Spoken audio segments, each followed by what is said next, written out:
Hello friends, welcome to this week's card class. This week I wanted to share some cards with you that two of them that could be used for like a winter or holiday cards, and one that, well, is more on the creepier side because I love everything Halloween and I like this time of year and like all the little darker elements of things, and I hope that you enjoy it as much as I do.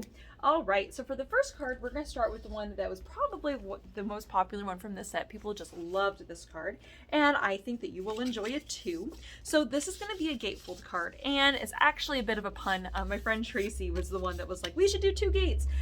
These gates are actually from a die cut set that is the Halloween die cut set I'm using from Tim Holtz. It is this one, and it has the fun little ghost and the little raven and this amazing gate, which I thought would be perfect for this like kind of wintry themed card here. So what I've done is I've created kind of a white on white, a tone on tone card here. So we're gonna have the gate on either side. So as it opens, it is a gatefold. Yay! All right.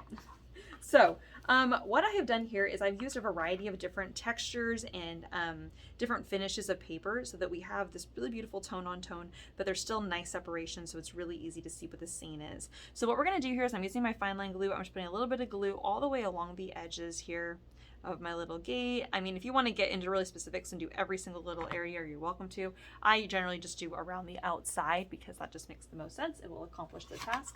So I'm just going to lay this down here, and when I'm laying on my gate, I'm kind of focusing on bringing the edge of that gate to the left, right up to the edge of that the gatefold there. Around on the right hand side and at the bottom, it actually doesn't matter as much to make sure that that is down. We want to make sure that our gates are matching up on the left and right, and I would say that's probably the most important part to focus on there. Okay.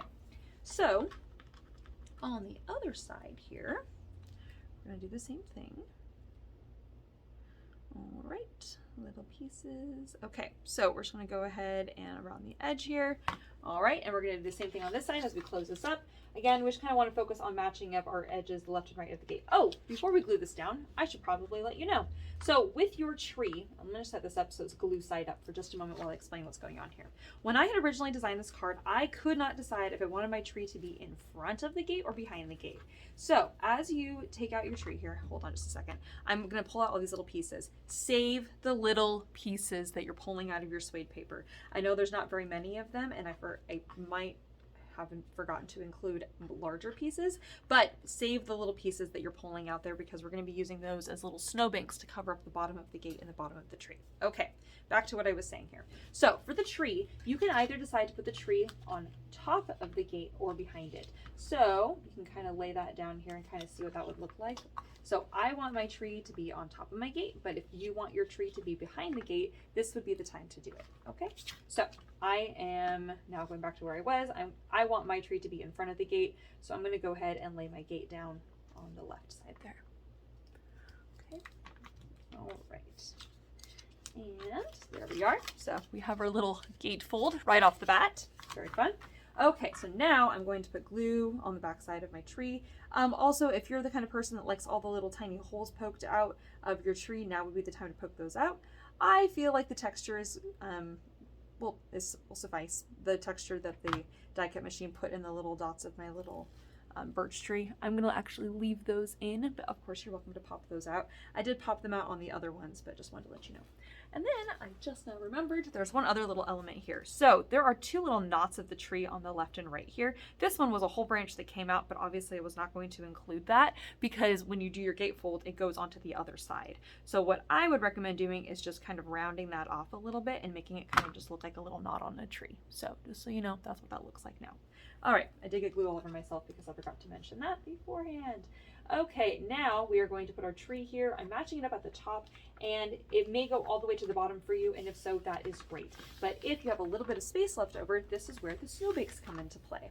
So these little pieces here that we have, they are just the inside pieces from the tree, right? But if you round them up a little bit and kind of create more of like a little hill look, and you make sure the bottom has a nice straight cut, you can actually glue that on the bottom of our little tree or at the bottom of the little gate, and it will cover up at the bottom and make it look like there's just snowfall there. I'm just going to scoot that over just a little bit. Just stick that down, and then we're going to do the same thing on the other side. And since I have two little small pieces here, I'm going to probably just do a double snowbank. Trim that off. Again, kind of cutting off any hard edges there. Putting on some glue, and then on the bottom of this gate, I'm going to do 2 snowbanks. But again, you can, if you have a larger piece of scrap and you are able to just get one, you can do just one. But I just thought that was kind of cute, and again, it kind of covers up the bottom of the gate because we're making kind of a snowy scene anyway. Okay, so in your kit, you are also going to see, whoops, I didn't hold that in place quite long enough. There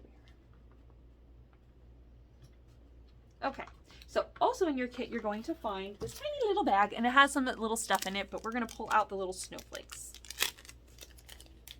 So the moon and the branch we will use later.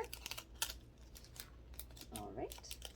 So the snowflakes are just cut out of a normal white cardstock here, but the gate was cut out of the chrome coat paper, so it has a little bit of a glossy element, which in my opinion made it look kind of a little icy-esque, and I thought that was pretty cool. And then the tree is cut out of the white suede paper, so it's kind of fuzzy. That's why I love all these different texture and coating elements. It just makes it really interesting, and it makes a really beautiful tone on tone. All right, so on the right-hand side, I'm gonna lay down some little dots of glue to stick my snowflakes on. Now would be a great time for you to decide if you want some snowflakes on the inside of your card or not. So I think that this time I am going to do some snowflakes inside. I'm probably going to do, let's say, maybe 3 snowflakes inside, and the rest I'm going to do outside. So it's 1, 2, 3, 4, 5. So I'm going to do 5 dots of glue, 3, 4, 5, and then I'm just going to stick my little snowflakes right onto the little dots of glue. It makes that really nice and easy and really fast, so you don't have to sit there and put glue on every single snowflake because that seems really time consuming.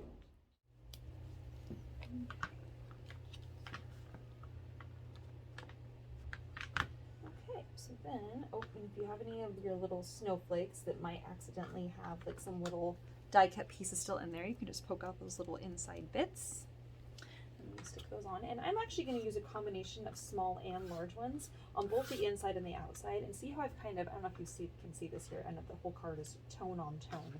But what you actually have here is you have some large ones, and then I kind of I don't know if you can see this, but you can kind of offset that kind of heaviness of those larger snowflakes by adding in just a couple of the small ones. So on the inside of the card, that's where we're going to use this fun white textured ribbon, as well as the sentiment that says sending warm wishes. I stamped the sentiment out on a scattered straw distress ink, and although it's yellow on a tone-on-tone white card, this card base actually has a gold tint to it, and so the color of ink actually works perfectly for it. I know it's so hard to read this, but hopefully you can. So it says sending warm wishes. So I'm going to put double-sided tape on the back side of that. And then on my mesh white ribbon, I'm going to bring this all the way to the far left side, flush left, but I'm going to have a little bit of mesh showing on the top and on the bottom. Then I'm going to take my scissors and just trim that off, and you can use the rest of the remainder here for a future project. Once again, on the back side, I'm going to do a little bit more double-sided tape, and I'm going to stick this on the inside, right up at the top in the middle. And then I'm just going to decide where I want to put my little snowflakes.